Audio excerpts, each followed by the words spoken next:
Global electronics manufacturing firm Siemens has committed to construct a 660 megawatts power plant in Ghana at a cost of $500 million.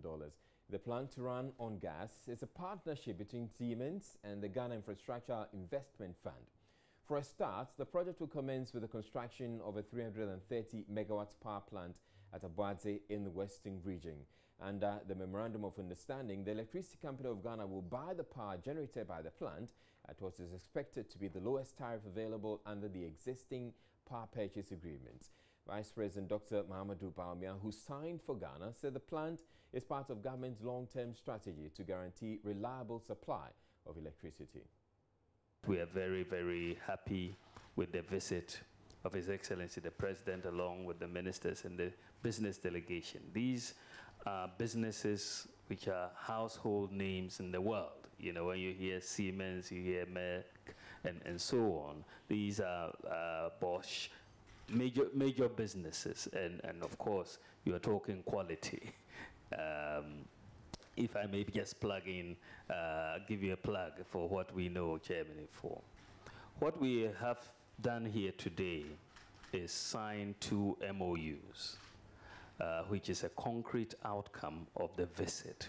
And this is taking quite some work to get to where we are today. An MOU has been signed with Siemens for the construction of, I think, a 330 megawatt plant, gas-fired plant. And this is going to be, when it is done, the lowest price electricity that we will have on our grid, and just tells you about the quality and efficiency that they are bringing to bear, and will ensure sustainable energy supply in Ghana, and that has a major impact on the economy. And Ghanaians can testify to what happens when we have issues with energy supply. And so that is very, very important that this MOU has been signed, and we want to move forward to construction and delivery of this project. Government also signed another MOU with Germany for the construction of a factory for vaccines. Vice President Dr. Mahamudu Bawumia says the project, to be undertaken by Merck and RMS, is the first of its kind in sub-Saharan Africa. So I have to congratulate all the partners for this. The second MOU that has been signed, again, is with Merck, and it's for the construction of the only or the first, should we say, vaccine manufacturing plant factory in sub-Saharan Africa. There doesn't exist one. And of course, with all the issues of diseases that we are dealing with across, it is very, very, very important that we have one. And it is clear with this that Ghana is going to have the first vaccine manufacturing factory in sub-Saharan Africa. That alone is major. It's really major for us, and will be something to build on as far as our pharmaceutical industry is concerned. I'm very, very excited about it. Chief Executive Officer of Siemens Sub-Saharan Office, Sabine Dahl-Omo, has been speaking to Joy News on the project. We are very keen to make a difference also to Ghana, to be able to provide the lowest cost for energy to the market, to make business affordable at the end of the day. How much is a megawatt going to cost us as a country? Well, it's very much depending on what the gas price is, so I cannot give you an accurate amount at that point in time. So how did you arrive at the figure being the lowest in Ghana?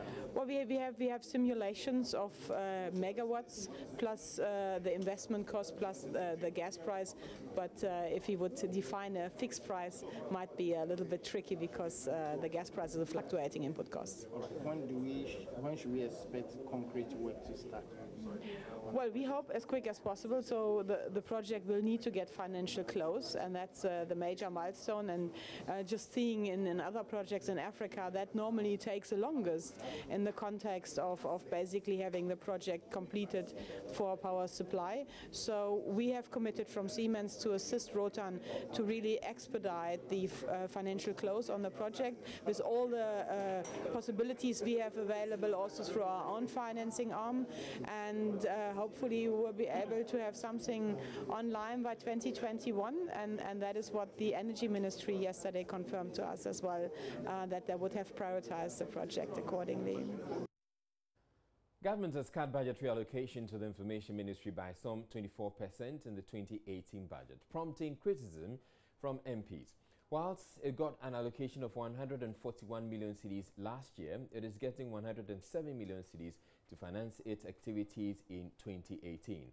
Parliament's Communications Committee is worried a 44 million cedis debt at the state broadcaster is making it difficult for it to function. The MPs have been discussing the issue on the floor of the House. Mr. Speaker, from 33.3 million Ghana cedis of goods and services, Mr. Speaker, it has shrunk this year to a paltry 9.1 million Ghana cedis. Mr. Speaker, this is at a time when, as has been said, the ministry is going to undertake many domestic events. We talk about the policy summits. We talk about meet the press. We talk about international engagements, such as hosting the World Press Freedom Day, which will do this country a lot of good and credit in the international arena. Mr. Speaker, so at a time that more responsibilities are being handed over to the ministry to discharge, to make Ghana standing in the international community of nations an outstanding one, the resources are shrinking and shrinking. Mr. Speaker, even those lying flat on their backs, if they can't see God, what about those face down? Even when you had this budget that was allocated in 2017, out of the town hall meetings, 240 town hall meetings, the ministry had planned to engage because of lack of funds. For instance, for 6 million that they expected, they were only giving less than half. So, Mr. Speaker, how will they be able to discharge these obligations in the face of this shrinking of funds? And this is at the level of the ministry, Mr. Speaker. And by this allocation, Mr. Speaker, I'm tempted to think that as a government, we are beginning to come to a point where the argument by others that the Ministry of Information has outlived its usefulness will become very relevant. Because, Mr. Speaker, I cannot fathom why the ministry will request for 51,642,865 for CAPEX and be given only a paltry 2 million. 51 million and they are giving only 2 million. That is simply to tell the ministry not to do anything for the year 2018. We are politicians, and we should expect greater applause when I say that political parties are also owing GBC. Let there be here to that.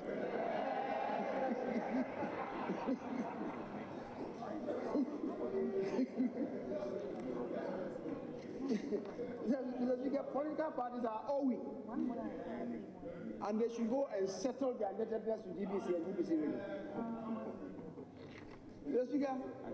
Mr. Speaker, it is difficult to trace and track how much is owed to GTV and GBC Radio by the various political parties. Why should it be so? We should subject that to forensic audit. We should.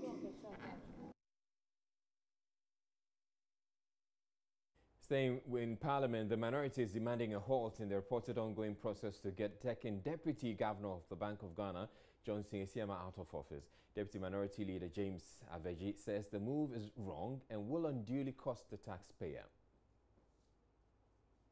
It's going to be in the form that the government have to pay him all his entitlement for the remaining years that he's supposed to serve as a deputy governor. I think he has about 3 years more to go. So if he's asked to go, sorry, if he has to go now, government will have to calculate all this entitlement and pay him. And that is a cost to us. Because when he leaves, a new person will have to take over. And that person will not work for free. He'll be paid, or she will be paid. So in that case, government will be paying double for one work or the same position. So that is a cost to the taxpayer. Your money, my money, as government. If this government take that decision to remove him, then your money will be used to pay for work not done, because that is a law. So we know the process is ongoing. It's not been finalized yet. What do you expect should happen? They should possibly put brakes on the efforts to get him out? Well, I advise, not that what I expect, I advise that the government should not force him to go. Government should allow him to stay and serve the remaining 3 years so that we can save public money. That is my advice to government. But again, if this government is determined to do that, they will do it. But the public should know, the public should hear that if the government take that decision, it is the money that government is going to use to pay off this deputy governor. But the justification is that this is someone who was appointed by the previous administration. Ideologically, his is not in sync with that of the current regime. That's how come it should go. Then the government should change all the civil servants. All the civil servants in all the ministries, they should change all of them. Because they were also appointed during the time of this government or another government. Civil servants, once you are appointed, you serve under every government. You understand? A governor is appointed for a 4-year term. So when you are appointed for a 4-year term under one regime, another regime comes, you continue to serve the remaining of your term. If the new regime want to continue with you, they'll reappoint you, renew your appointment. But if they don't, then they'll leave you, because at that time there will be no cost to government. But if you want to cut short his term, you have to pay for the remaining period with that term. And that is what we are saying, that government shouldn't do it. If you think that he was appointed by the previous government, there are a number of people who were also appointed by the previous government. Why are you not removing them or replacing them as well? Why do you want to replace this man? They succeeded in doing that for the governor himself, and there was a cost to government. People's money, taxpayers' money, was used to pay him off. They want to do the same thing. Is it maybe because the people are not shouting? We have put you as government to manage our tax money. And this is what you want to use our money for, to pay off people who did no wrong, simply because you want to bring in a new person. I think that we should begin to shout and let the government know that some decisions might be taken in the interest of the people who are paying for it. Could this have any consequence at all on our financial system, you think? The governor left, the deputy is also being... Because, yeah, the consequence that you look at it from that angle is that anybody, a foreigner who is doing business with government, because our law, which is a banking law, made it explicitly clear that these people are appointed by a term of office, and they should not be sacked, they should not be removed from office. And if government is using other means to remove these people from office, then there's definitely going to be a cost. Anybody doing business with our banking sector will know that, hey, this is dangerous. You're watching Journey's Run. We're taking a break, but still ahead in the bulletin, death of a student from meningitis at Boku Senior High Technical School on the back of several cases in schools around the country sparks fears of a health crisis. We hope to speak to authorities about what is being done to contain the situation. Well, the Ghana National Association of Teachers is disputing statistics suggesting 301 teachers in the central region impregnated their pupils. The Ghana Health. We'll be back with all that and more. Stay tuned. LPG retailers are threatening legal action over government handling of the LPG recirculation policy expected to take off very soon. The policy, which government hopes would help end the tragic explosions at gas filling stations, would see the shutdown of most of the existing outlets and limit retail of the commodity to gas cylinders. The association, however, says its members have been sidelined in the implementation of the policy, despite being the main stakeholder in the supply chain. Vice Chairman of the LPG Marketers Association, Gabriel Kumi, tells Joy News they are compelled to sue since government has so far showed an unwillingness to engage them. He spoke earlier on The Pulse with Gifty Andoapia. A letter to the minister and copied the deputy minister that we've been thrown out of the implementation. Our concerns have been thrown out of the implementation committee. So we want to meet him as immediately as possible to see how best he can address our issues. His response? We waited for 10 days. There was no response. So we issued another letter. And this time around, we cannot wait forever. So we gave ourselves 1 week. You gave yourself, or you gave government, you gave the ministry 1 week? Ourselves, because we said that because ever since this issue broke last year, we have written a lot of letters to the ministry and to MPA. None of these letters have elicited any response from them. So we said, okay, the policy is gradually being pushed and we cannot sit down forever. So let's give ourselves some timelines to work with. So we gave ourselves the 13th, which is today, that if we don't hear anything from our minister and from our authorities, we have no other option than to adopt all constitutional and legal means to ensure that our rights are protected. You are coming out with a policy on an existing industry, which has existing players. So we felt that automatically we should be migrated onto this. But you see, what makes it even more intriguing is the fact that somewhere last week, our chief executive, Mr. Hassan Tampuli, was on your network saying that from January, they are going to start issuing, what do you call it, distribution licenses to new guys, to new people. To new people. Okay. So that means that we are not going to get that automatic migration onto the platform. That means that we should also be struggling and fight like any other person to get onto this platform. But we think that we deserve an automatic migration onto the platform. We feel they are just throwing us up and down. Go here, we go there, you can't present your case here. Go back, you go there, you write to the ministry, no response. You wait for 2 weeks, 3 weeks, no response. So you're thinking of holding the consumers to ransom once again? We are not going to hold consumers. What's your next plan of action? We are being advised by our lawyers. Tomorrow we are meeting our lawyers in the morning, and then we are going to take good counsel from our lawyers. Okay. What are the options on the table at the moment? I don't want to jump the gun. Let's get there. Let's sit with our lawyers. And the day is also not over yet. Probably so Mr. hopefully Amin, the minister my will good friend Amin is going to call me and say, hey guys, come and let's talk. And all you want to do is talk. We want to talk. It says government risks losing thousands of dollars if it does not include existing structures in the implementation of the policy. There is this global LPG partnership, a UN-backed organization in New York, who supports countries with grants to expand the use of LPG. And this is a letter these guys wrote to let's have a look at this.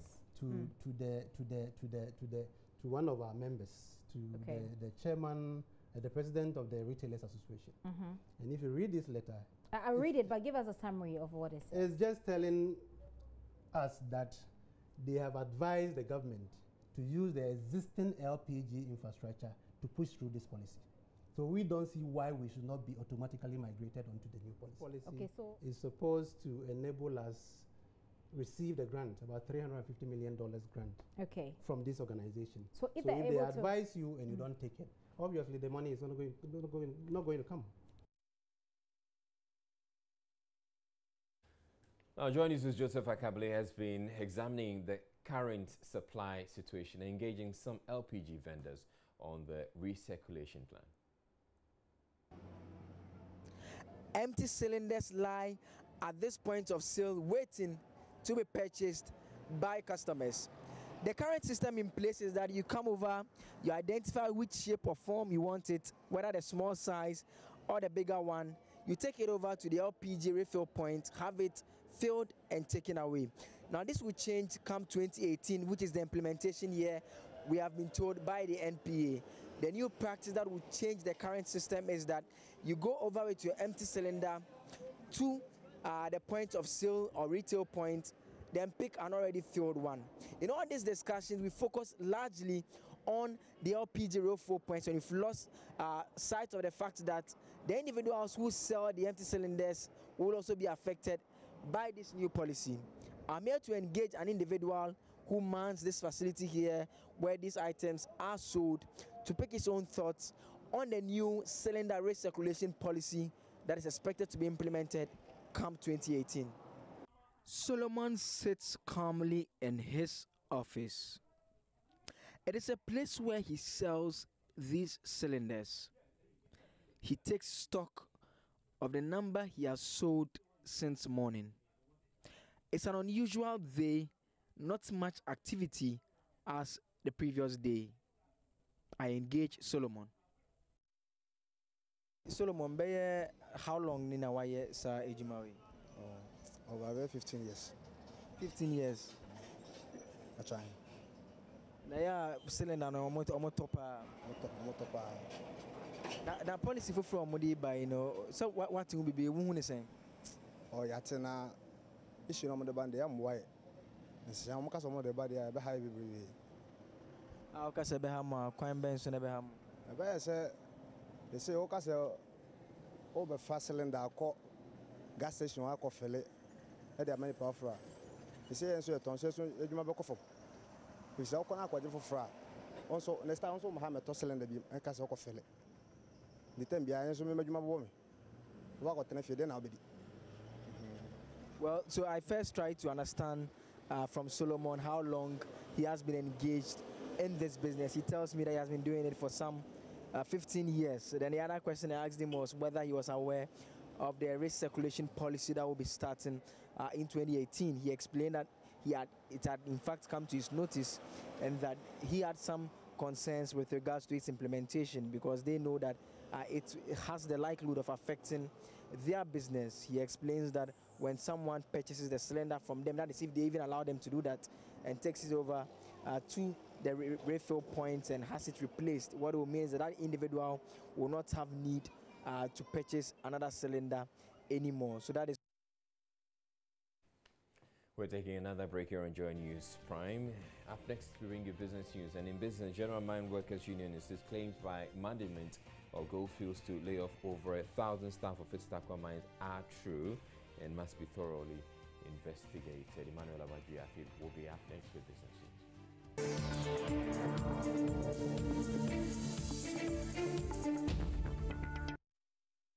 Hello, good evening to you. Thank you so much for joining me on business. The General Workers Union of Ghana is calling on government to intervene in solving the impasse between staff and the company. The union thinks it is time to conduct an independent audit into claims by Goldfields regarding the shelf life of the mine. The company announced a change of its business model at the Takwa concession from ownership mining to contractor mining. This management of Goldfields say is as a result of unstable gold prices and the high cost of labor in recent years, leading to dwindling fortunes of the company. General Secretary of the Union, Prince William Ankra, has been explaining the information put out by the head of West Africa Goldfields, Alfred Baku, yesterday. He says this is false and must be investigated. It's a struggling defensive posture that, well, it's active life of mine is really in my case that it makes sense. All we say that, look, we'll look at the case, business case that they put across. The problem statement isn't apt. They made a presentation. We punch holes into it. We say, look, where we are now, we are poles apart. But fundamentally, you don't call it bluff. It's important that we get a reputable international institution like Deloitte and the likes of economic intelligence units to get into it and advise accordingly.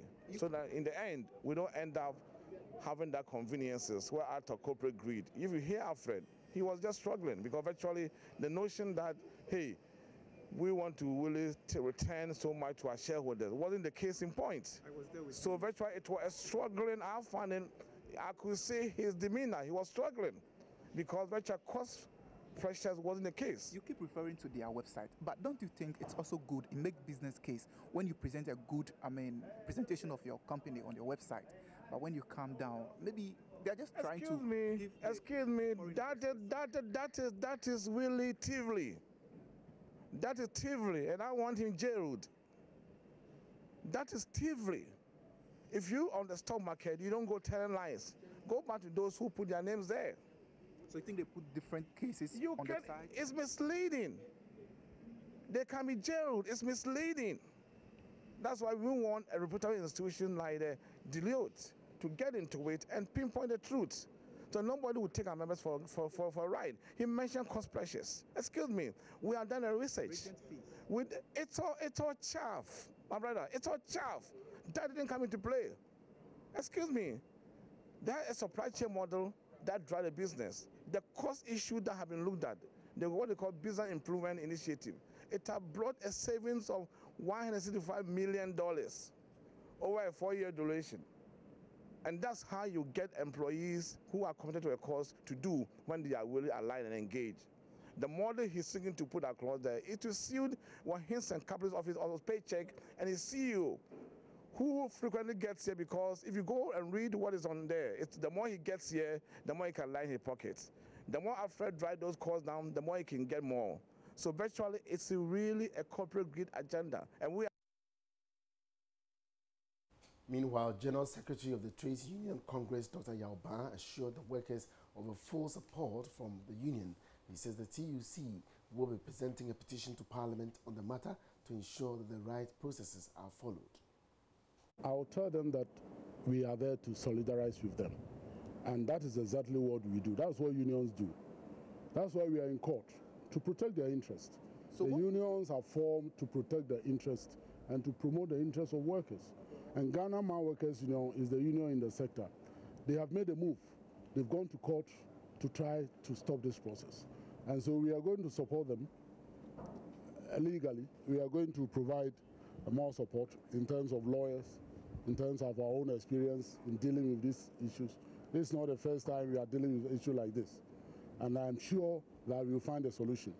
I'm just calling now on Alfred and his colleagues, the Executive Vice President of Goldfields, to come around. We know him. We have dealt with him. We've worked with him for a long time. And I did not expect Alfred and his team to do this kind of thing to Ghanaian workers. He's our brother. He's from Ghana. We know him. We've worked with him. And so with this and with all the red signs, we want Alfred and his team at Goldfields to know that we will not sit down for things like this to happen. We expect them to engage with us so that together we find a solution to this in the interest of the workers at Goldfields. Well, away from that, co-chairman of Africa World Airlines, Togbi Akwede, has reiterated the need for African nations to open up their airspaces to promote air transport on the continent. He said African economies stand to gain more through regional integration. Togbi Akwede made a call at the launch of Africa World Airlines maiden Accra Monrovia bound flight, which took place in Monrovia, Liberia. The maiden Accra Monrovia flight by indigenous carrier Africa World Airlines touched down at about 1:50 GMT at the Roberts International Airport in Liberia's capital, Monrovia. The extension of the airline is part of the long-term aim of connecting the sub-region in the shortest possible time. According to co-chairman of the airline, Togbi Akwede, extending services to Liberia is to promote economic development through regional integration.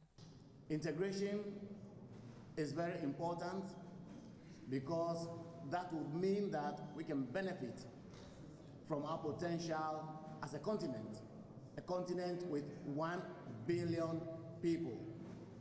We should be thinking about a 1 billion people market and not a 4.5 million Liberian or 28 million Ghanaian market. So I emphasize that integration is part of the inspiration for the creation of Africa World Airlines. We believe that is important for development. But we also believe that important for development is the need to open up our continent, which means transportation. Liberia's Finance Minister Bioma Kamara also expressed his government's commitment to providing the enabling environment for investments to thrive for the benefit of both economies. The government is going to create an enabling environment that allows for your investment in Liberia to prosper. And we believe that it must be one that is mutually beneficial to the two peoples. And we think that whatever that is taking place, we see this within the aviation landscape is an opportunity that brings joy. And this is what we are talking about. The development of Africa rests with Africans. The development of West Africa rests with West Africa.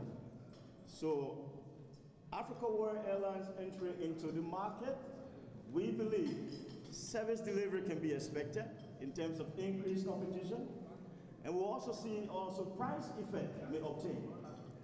So we don't take this lightly. In my capacity as the Minister of Finance and Development Planning, this is what we are looking for. For travelers, the introduction of this new route was good news. The first thing is the cost. The cost is not so much, and people can afford to travel on this plane. So business women and businessmen traveling from Ghana to Liberia, from Liberia to Ghana, I think they will really appreciate this gesture. It is really a nice thing. Africa World Airlines now flies 3 times from Accra to Monrovia on Tuesdays, Fridays, and Sundays. And that's all in business tonight. Thank you so much for watching. Good evening.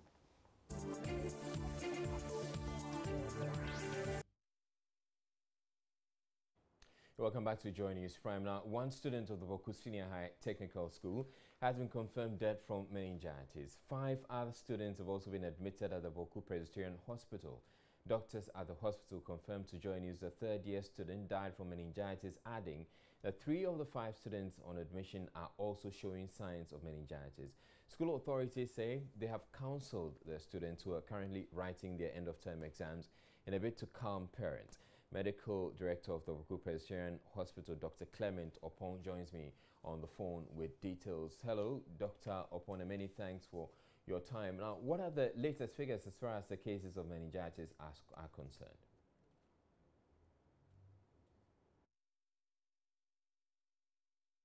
This morning we lost one patient, a 19-year-old boy, who died this morning from a confirmed case of meningitis. We have a second case who is critically ill from a neighboring district, that's Tempani Senior High School. Who is also a confirmed case of meningitis, also critically ill. As at now, we have about 8 students, other students who are on admission, and we are closely monitoring them and then doing various investigations to rule out meningitis. All right. So that's the situation now. All right. So you talked about one death, and you're also talking about one other that is from the Tempani district who's in a critical condition. Yeah, in a very critical condition, yes. And it's a confirmed case of meningitis. As we speak now? Yes. All right. Now, what is the global situation, apart from these particular incidents that you've recorded or cases that you've recorded in the neighboring districts? Are you getting others, or are there indications that we're going to be getting a bit more? Apart from these cases we have recorded, I don't think that we have not seen any signs, especially in the community. What is surprising is that all the cases we are getting are coming from secondary schools. But in the community, we are not getting any indication that there is incidences of meningitis. What is your reading of this situation? Why are we getting it mainly from these schools? It's difficult to tell. It's very difficult to tell, because meningitis is not new to Bawku municipality. Normally, we have our meningitis period between February and April, when the temperatures are very high. That's normally where we get our meningitis case. And earlier this year, we had a near outbreak of meningitis, which was contained. So getting meningitis at this part of the point of the year is quite surprising. But as I'm saying, it's possible that there are just sporadic cases that are coming up. It's not going to be an outbreak. I don't think so, because 1 out of so many students, or a high population like what is present in Bawku municipality, 1 case of meningitis is not something that we can describe as an outbreak. All right. Of course. Yeah. Okay, so you're talking about the fact that typically you would expect to have these cases coming up sometime around April thereabout. Does it mean March, that April, yeah. Does it mean that even after these cases that we're seeing, you are anticipating some more cases coming up later on next year, earlier next year? Yes, that's our meningitis period. So these ones can be just sporadic cases that are just as occurred. But normally we are on a high alert between February, March, April, when the temperatures are very high in this area. That's when normally we get meningitis. So these cases that are coming up is something that is surprising, and it's not something that we normally see here. Right. And what has been done about it right now? I think as a hospital, what we have to do is to respond to what we are seeing. Now we have to increase our stock levels of drugs. We have to get our emergency response teams in place to respond to any eventuality that will come. And that's what we have done so far. We have got an isolation ward for these students who are coming. So going forward, we are going to also liaise with the Municipal Health Directorate to go to the secondary schools for education purposes. In fact, tomorrow there's going to be a meeting between the Municipal Health Directorate, the Regional Health Director, and the Joint Education Service, so that we can find a common ground to move into the secondary school to see how we can educate the students. Because meningitis usually is treatable, but if you don't report early, then the fatalities are high. So once they are able to report early with the signs and symptoms, we can prevent a lot of mortality. And this is what we have to make sure that we get it down to the students and the school authority. All right. Thank you very much, Dr. Clement Opong. Dr. Clement Opong is Medical Director of the Bawku Presbyterian Hospital, and I've been joined also on the line now by Dr. Bedu Sarkodie as the Director of Public Health at the Ghana Health Service. Thank you very much, Dr. Sarkodie, and thank you for holding on for us, because we're going to be keeping you on for a while longer now. Now, looking at all the cases that we're having, we're talking about some cases at Bawku, cases of meningitis at Bawku, and then there's also two more suspected cases at Damongo in the northern region. It's also coming on the back of several other issues, health issues in several schools across the country. What can you describe, or what can you tell us about all that is going on, Dr. Sarkodie? Yeah, thank you very much, and good evening to your cherished listeners. We have quite a number of events within the country, and they are not linked. These are cases happening sporadic in different areas. Indeed, if one person dies, it's unfortunate and it's just too much. However, meningitis is a condition which is endemic within the country, and is endemic particularly within the three northern regions: Northern, Upper East, Upper West. The season, I heard my colleague was saying that it's February to April. Indeed, the season starts as early as October, a particular year, and then moves on to the ensuing year by April, that the season is over. What happens is that during the seasons, that is where we have upsurge of the case incidents. Because the condition is endemic within the country, throughout the year, you report cases, one or two within a district, a few cases within the districts during the entire year. But then during the season, there is the tendency for surge, and our mechanism for preparing to respond to that is to enhance all the various preparedness mechanisms available to us. We conduct public education, we pre-position logistics for case management adequately, and then staff are sensitized, and as much as possible, we enhance surveillance to be on the high alert and watch. So these are the things that already we have initiated the process to get done. We sent alert far way back as about 3-4 months ago. And I think what is happening now, the few cases that we have that have been reported from the second cycle institutions, almost all the first cases end up in fatality. That gives impression that probably the cases are coming a bit late. We have adequate and appropriate effective medication for meningitis. When they report early, the outcome is much, much better. So what we need to do is to heighten the awareness so that if people have signs and symptoms, that could be meningitis, they should report early for the necessary investigations and then treatment mechanism to start early. All right, Dr. Sarkodie, we're going to be coming to that, but I want you to give us a picture of what the situation is. We're getting some information that there's been one death from meningitis at Timpani Senior High School in the Upper East region. Can you confirm that for us?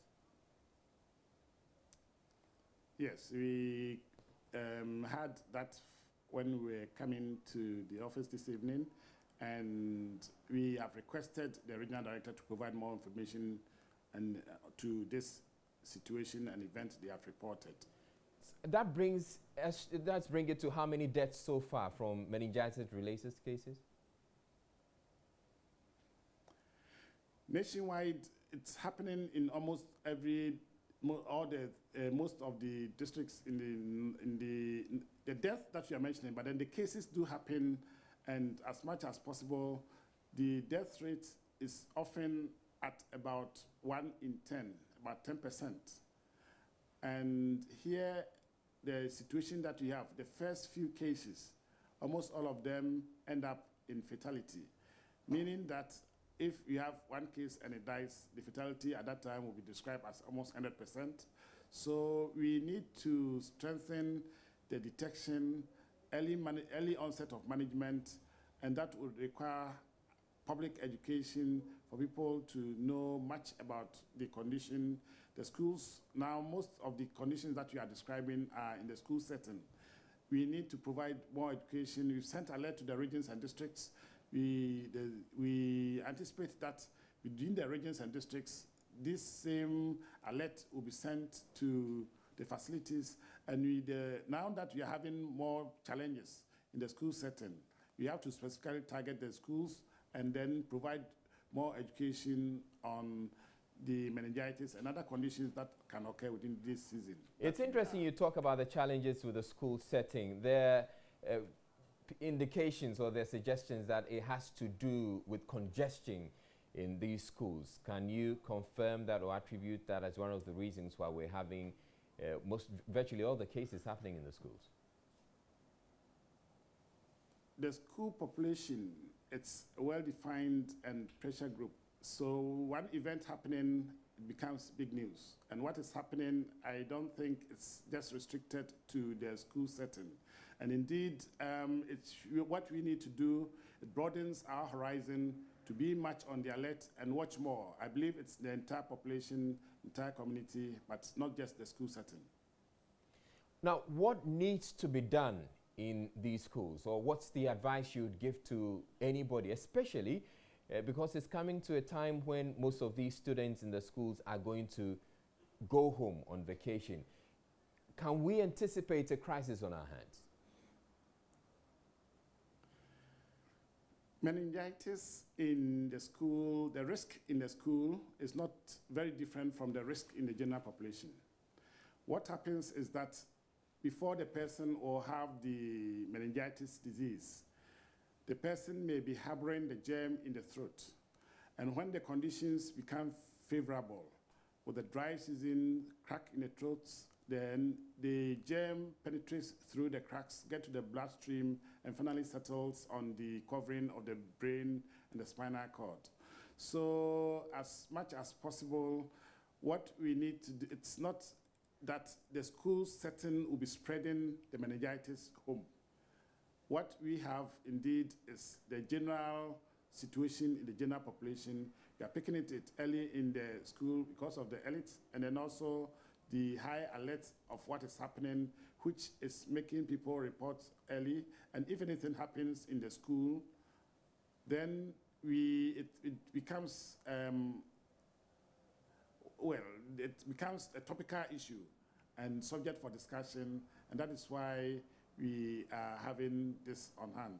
So I believe that we may have quite a number of meningitis within the various districts. When the individual from the general population becomes ill, they end up in the hospital, and if there is an event, it may not come up here. So what we have, we need to broaden the horizon and our preparedness. As much as we will target the school because we have more information on this, we also need to do and prepare for the general population, particularly in the 3 northern regions. Now, I'm asking this question again, that are you suggesting that the students going on vacation and going to their homes, we do not have anything to worry about? No, it's not a risk. It is not, the school setting is not a focus of outbreak that is being sent home. What is happening in the school is the picture which is similar. It's the general population, but then it's the issues within the school setting become topical, and that's why we are discussing this as at now. So the students are not the focus or foci of infection to be sending the infections home. No. The risk in the schools is similar to the risks in the general population. In the meantime, what should the students do, or what should the school authorities do? Some tips on how they should handle themselves. Meningitis is a condition which is not difficult to pick. Indeed, if anybody has signs and symptoms of that can be meningitis, we need to report as early as possible to a hospital of capacity to manage it. And the symptoms include fever, headache, neck pain, and there may be dislike for light, a condition you call photophobia. These are things that people would report, and when the children are in the school setting and they have this, they report these conditions, they should be taken serious. The school authorities should facilitate the process to send this student to the nearest hospital and make sure that they receive the best of care. At times, if there is a delay, the time that they reach the hospital, then complications have set in and it becomes difficult to provide the best of care, and how much best care provided may not be enough. So knowing that we have had fatalities among some students, we wish to suggest to school authorities that if students report of condition of ailment, it should be quickly assessed and should not be detained too long in the school infirmary, and as much as possible, there should be a facility and process to support the students to seek the best of care. All right, thank you very much. Nearest hospital. All right, thank you very much, Dr. Medusa Akodia. He is the Director of Public Health at the Ghana Health Service. This is Joy News Prime. Now, Vice President Dr. Mahamudu Bawumia is speaking at the launch of the Economic Club of Ghana. The Economic Club of Ghana is a non-partisan, non-profit organization with the objective of providing a platform for public discussion on the economic outlook of the country. Let's go live to the Academy of Arts and Sciences and take a listen into what the Vice President is saying ahead of the launch. Collective socioeconomic goals in society. The timing of this launch, ladies and gentlemen, couldn't have been any better. Our objective as a country should be to pool Ghanaians together to build a resilient and stable economy on the strength of our own human and natural resources, guided by well-thought-out policies and strategies. Our charge is how to get over our aid and donor dependency syndrome that has become so pervasive in almost all aspects of our nation building, ironically against the background of our rich natural resources and intellectual capacity. We as a government have indicated our resolve to pursue transformation of the economy. As part of structural economic transformation, our government looks forward to building an economy that is self-sustaining. We believe that consistent engagement, dialogue, and discussions amongst relevant stakeholders will be key to the structural transformation of the Ghanaian economy going forward. The Economic Club could be a strong source of ideas and well-researched, innovative thinking to inform and to complement governance ideas in building the economy. Recognizing a weak economy and a low-capacity economy, recognizing that a weak economy and a low-capacity economy will not take us into the desired middle-income status. We are becoming a low-middle-income country for too long. A couple of weeks ago, we held stakeholder consultative meetings to design a plan for agricultural transformation. Last week, we held another one on enhancing value addition in the extractive sector in Africa.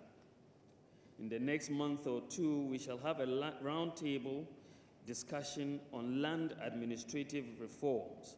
As a government, we do not assume the know-it-all philosophy, but rather believe that a great rich set of ideas are inherent in people like you who have come to form the Economic Club of Ghana. And we are ready to tap into this body of knowledge and expertise. When you look at Ghana's economic history, and Professor Kwesi Botwe has given us a run-through on the nature of our economic history and the challenges that we've had since independence. You come to realize, especially when you think about some of the thinkers who have been part of the management of this economy, J.H. Mensah, Frimpong Ansah, Dr. Ashiagbo, Professor Botwe, Dr. Dufour, Amonikwe, Paul Akwa, Kwame Pinim, all of these stalwarts and great thinkers and so on have been part of the management of our economy. And so it's not really been a lack of economists that has been part of the problem. It's not that we've not had good thinkers for the most part. We've had some very, very solid thinkers, and they have proffered a lot of good solutions. What we've not really been able to do on a consistent basis is to apply a lot of those solutions over the long term. So you tend to have a few good years and a lot of bad years, and a few good years and a lot of bad years. And that type of inconsistency has bedeviled us as a country. Macro stability, getting your fiscal house in order, getting your monetary house in order, making sure inflation is low and your interest rates are low, your exchange rate is stable, your growth is increasing. That macro stability is something that we have come to understand, that it's important. The only problem is that it's difficult to practice. But there's an understanding. Every government tries to achieve macroeconomic stability, and some are more successful than others. I was just discussing with Professor Botwe that if you look at it since 2006, every forecast for the deficit has been missed. With every deficit forecast, and sometimes it's because of very high revenue forecasts and, that are not realistic, and sometimes it's because of expenditures that have gone over and above what they should be. And so we've been consistently missing deficit targets, and I reminded the finance minister of that and challenged him that he should make sure that we meet this year's deficit target. But the point I'm making is that we understand that macroeconomic stability is very important. But we also should understand that macroeconomic stability, whilst necessary, is not sufficient. There has to be more to be able to transform an economy than macroeconomic stability. And this is where we, if you look at the program that we are trying to put in place as a government, it's really a recognition of this fact that, yes, macroeconomic stability is important and it has to be pursued and attained, but it is not sufficient. What we really require is a structural transformation of the economy, that you need stability that allows you also to pursue policies that you can structurally transform the economy from a dependence on commodity exports, the colonial economy, as Professor Botwe described it, to more value addition in terms of the addition to our natural resources and industrialization of the economy. I think this is what we are going to be trying to do. And it really requires a paradigm shift in the way we think about economic problems and the way we try to solve economic problems. For the most part, we live with problems. We talk about problems.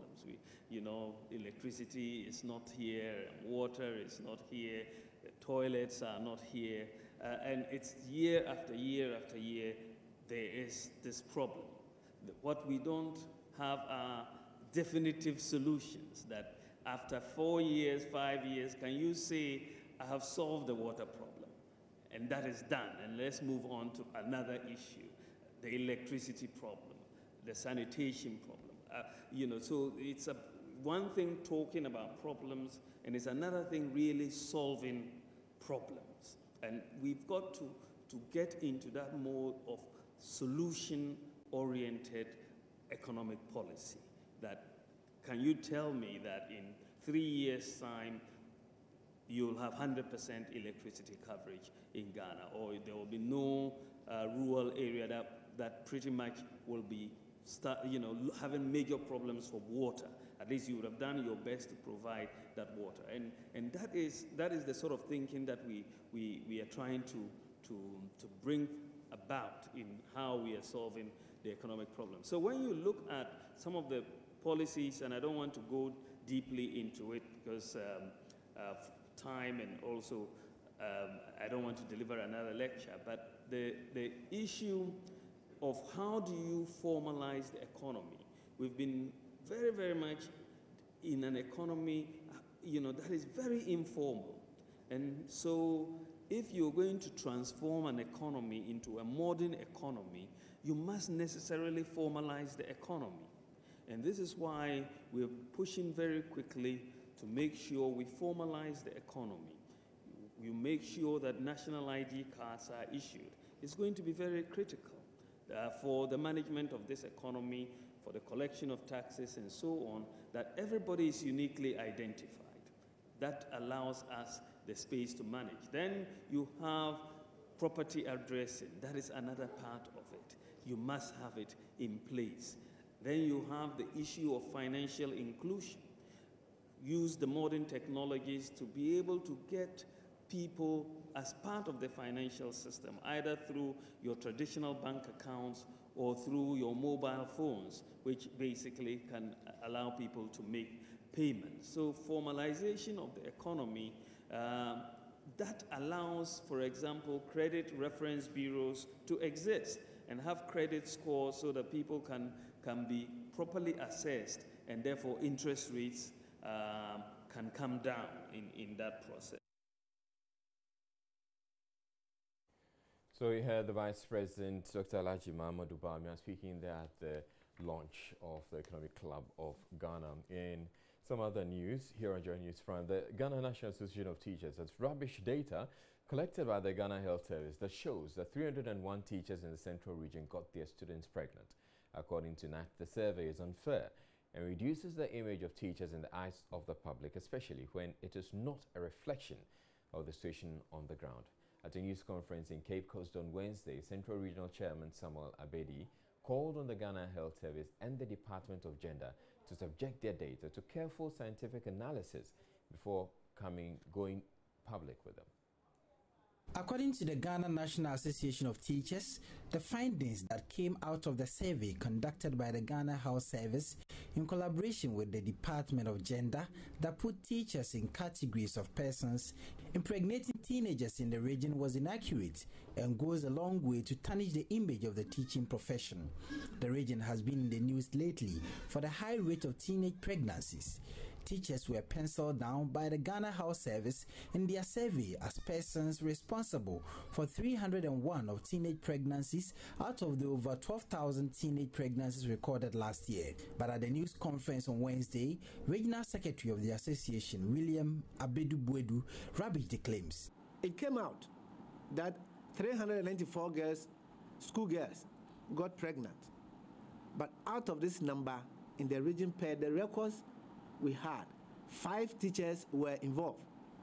And the named teachers, that is where we have problem, were lumped up because we're not giving category of teachers.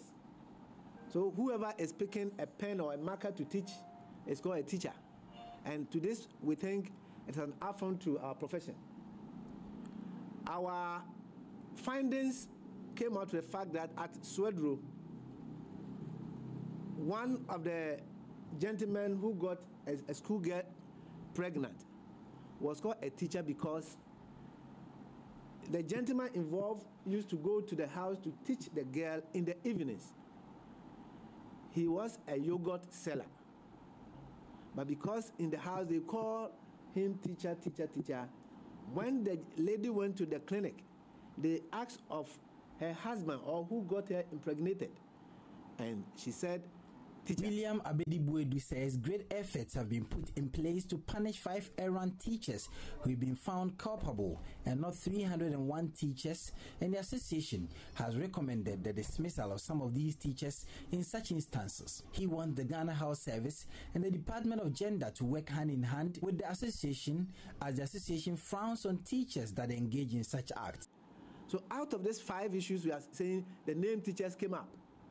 3 of the issues were handled at the discipline level, from the district level to the regional level, of which I was part. And it came out that one case at a town called Gomoa Adamchire, the teacher in question has been dismissed from Ghana Education Service. That was the recommendation we gave. So we asked that when you have some of this information, let us go further. Ask questions. Where is the teacher teaching? Who is that person? And they can easily locate them. Richard Kwejo-Nyakon, Joy News, Cape Coast. This is Joy News Prime. Time now for a quick look at our top stories here on Joy News Prime. The death of a student from meningitis at the Boku Senior High Technical School on the back of several cases in schools around the country has sparked fears of possible health crisis. But the Ghana Health Service says there is nothing to worry about and that the situation is under control. The Ghana National Association of Teachers is disputing statistics from suggesting 301 teachers in the central region impregnated their pupils. We'll get to that. We'll bring you that story a lot later. LPG retailers are threatening legal action to frustrate government's LPG recirculation plan designed to eliminate tragic gas explosions that have taken place in recent times. In business, the General Mine Workers Union is insisting claims that management of Goldfields to lay off over 1,000 staff of its Takwa mines are true and must be thoroughly investigated. And MPs are worried about the reduction in the budget of the Information Ministry.